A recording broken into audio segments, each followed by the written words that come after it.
যে আল্লাহ আল্লাহ রসুলের পথকে বাদ দিয়ে নিজস্ব মন করা দারুণ মতবাদ নিয়ে এরকম ব্যবসার কাজ মতবাদ নিয়ে ব্যবসার কাজ পরিচালনা করলে আমি অধিক মুনাফা অর্জন করতে পারছি, লাভ্যাংশ হচ্ছে আমার, তো এর দ্বারা আমি অধিক সফলতা পাচ্ছি, তো এটা তার সাময়িক সফলতা দিচ্ছে। কিন্তু আল্লাহ পাক রব্বুল আলামিন তাদের ব্যাপারে বলেছেন আমার বিহাত তিজারাতুহুম, তারা তাদের ব্যবসায় কোনোদিন কি হতে পারবে না, লাভবান হতে পারবে না। ওমা কানু মুহতাদিন, এবং তারা কোনোদিন হেদায়েত প্রাপ্ত হবে না। চিন্তা করে দেখেন, তাহলে আপনি আমি যারা ব্যবসা করছি, ব্যবসার মধ্যে যদি এরকম সৎচাতুরি করি, ব্যবসার মধ্যে কেমন সৎচাতুরি, ব্যবসাটা কিভাবে হালাল হয়, কিভাবে হারাম হয়, ব্যবসা হালাল হারামের পথ হচ্ছে পণ্যের মাধ্যমে পণ্য ক্রয় বিক্রয় করা। তো আসলে একটা পণ্য আমি ক্রয় করলাম, সাধারণ ভাষায় বলছি একটা পণ্য আমি 10 টাকা দিয়ে ক্রয় করলাম, করার পরে আমি পণ্যটা বিক্রি করবো কত, 12 টাকা, 10% লাভ্যাংশ রেখে।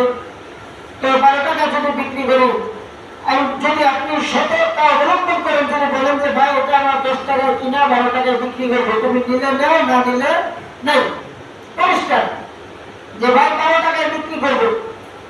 এখন এই পণ্যটা আমি যদি 10 টাকায় ক্রয় করে যদি বলি ভাই 20 টাকায় ক্রয় করছি, 25 টাকায় বিক্রি করবো, এই জায়গায় হয়ে যাচ্ছে আমার ঈমান বেচা কিনা।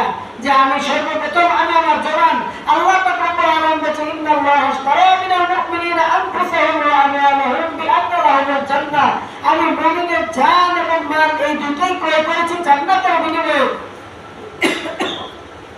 তো এই জায়গায় আমি আমার প্রথমেই কি করছি, নফসটাকে বিক্রি করে দিচ্ছি, আমি আমার ঈমান বিক্রি করে দিচ্ছি, জবান বিক্রি করে দিচ্ছি, দিয়ে বলি যে ভাই 15 টাকায় ক্রয় করেছি, 20 টাকায় বিক্রি করব। এই জায়গায় এই ধরনের যদি সচ্ছাত্তর করে ব্যবসা করি, তাহলে এই ব্যবসার পরিণাম কি রয়েছে সামনে আসছে।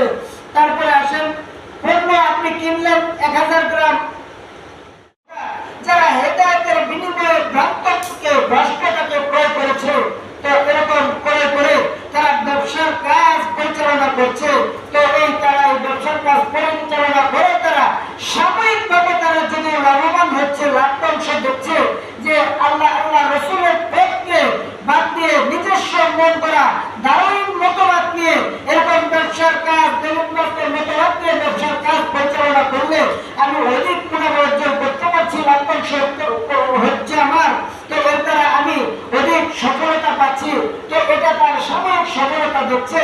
কিন্তু আল্লাহ পাক রব্বুল আলামিন তাদের ব্যাপারে বলেছেন আমার বিহাত তিজারাতুহুম, তারা তাদের ব্যবসায় কোনোদিন কি হতে পারবে না, লাভবান হতে পারবে না। ওমা কানু মুহতাদিন, এবং তারা কোনোদিন হেদায়েত প্রাপ্ত হবে না। চিন্তা করে দেখেন, তাহলে আপনি আমি যারা ব্যবসা করছি, ব্যবসার মধ্যে যদি এরকম সৎচাতুরি করি, ব্যবসার মধ্যে কেমন সৎচাতুরি, ব্যবসাটা কিভাবে হালাল হয়, কিভাবে হারাম হয়, ব্যবসা হালাল হারামের পথ হচ্ছে পণ্যের মাধ্যমে পণ্য ক্রয় বিক্রয় করা। তো